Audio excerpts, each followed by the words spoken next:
Olá, boa tarde, tudo bem? Meu nome é Matheus Gi. Eu vou dar continuidade à apresentação da avaliação de competência do produto 2. Eu fiquei com a parte do PRIM, o algoritmo de PRIM.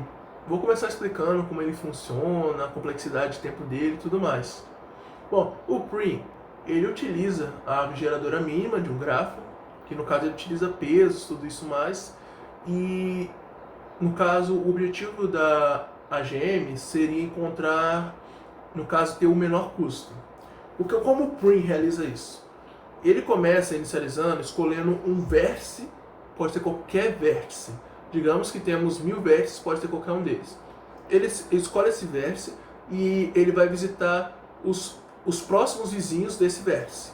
Só que ele escolhe, aí que está o segredo, o vértice para visitar que tenha o menor custo. No caso, temos o vértice A, B e C. Se B e C estão ligados a A, se B tem o menor custo do que C, ele vai e visita B. E aí ele visita os de B também, e aí ele vê quais de B que no caso tem o menor custo, ou se C agora tem o menor custo em comparação aos vizinhos de B.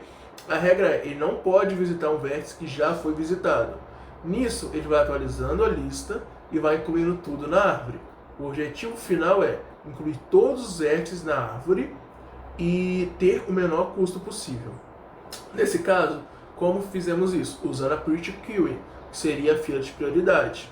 A complexidade desse algoritmo de PRIM seria, de tempo no caso, seria O é mais V log de V, ou O é vezes o log de V.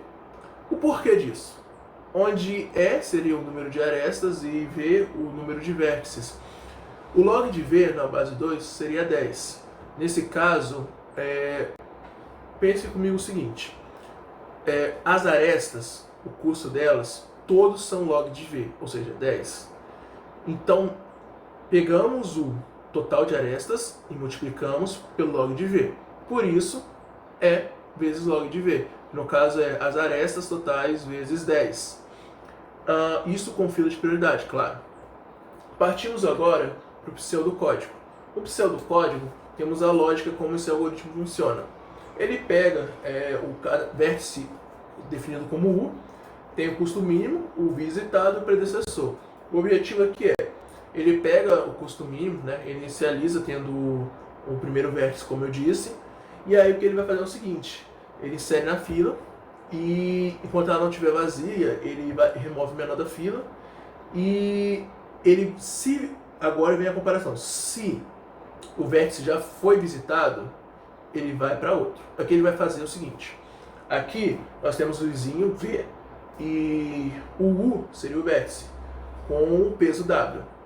Basicamente, o que vai fazer é o seguinte, se não visitado, claro, ele vai pegar o vértice que está focado, vai ver os vizinhos dele, vai ver qual tem o menor custo e vai ligar a esse que tem o menor custo.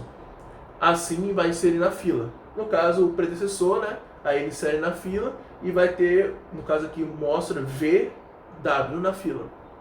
Basicamente, esse é o pseudocódigo do PRIM. Agora vem a questão vou mostrar um pouquinho do código, de como fizemos. Temos os algoritmos aqui, mas o mais interessante é o PDF que foi gerado com os resultados, o relatório. Nesse relatório temos a análise dos algoritmos, eu já expliquei a do PRIM, que seria a questão da complexidade e tudo. Agora eu vou explicar a questão das tabelas de resultados. Na tabela de resultados, infelizmente, o PRIM não está incluso. Não foi corrigido a tempo, como explicado pelos meus colegas. Mas eu achei necessário ter a tabela, então eu fiz uma tabela estimativa do PRIM. Seria o seguinte, eu usei com dois pontos.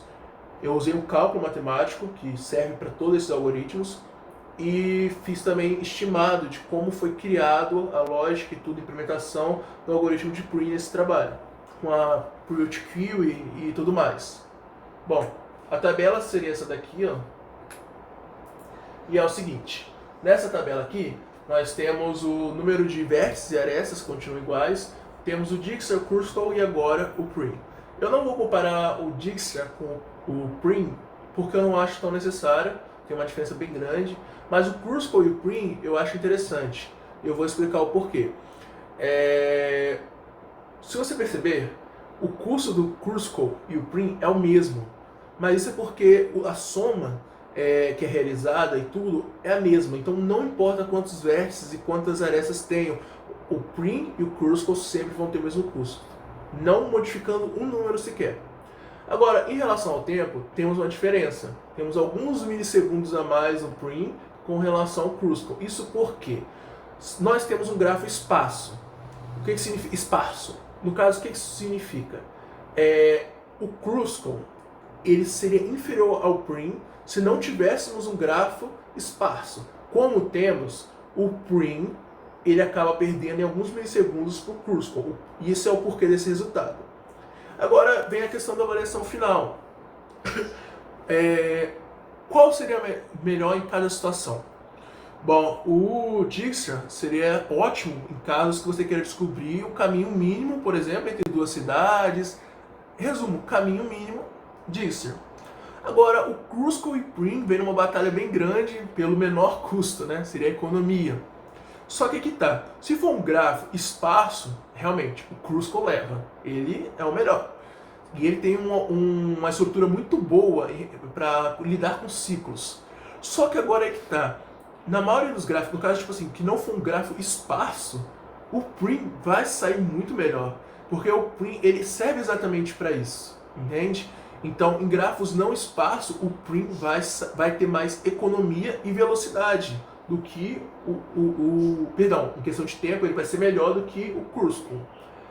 Bom, basicamente é isso. Essa seria a apresentação, a minha parte, e eu agradeço pela atenção. Boa tarde.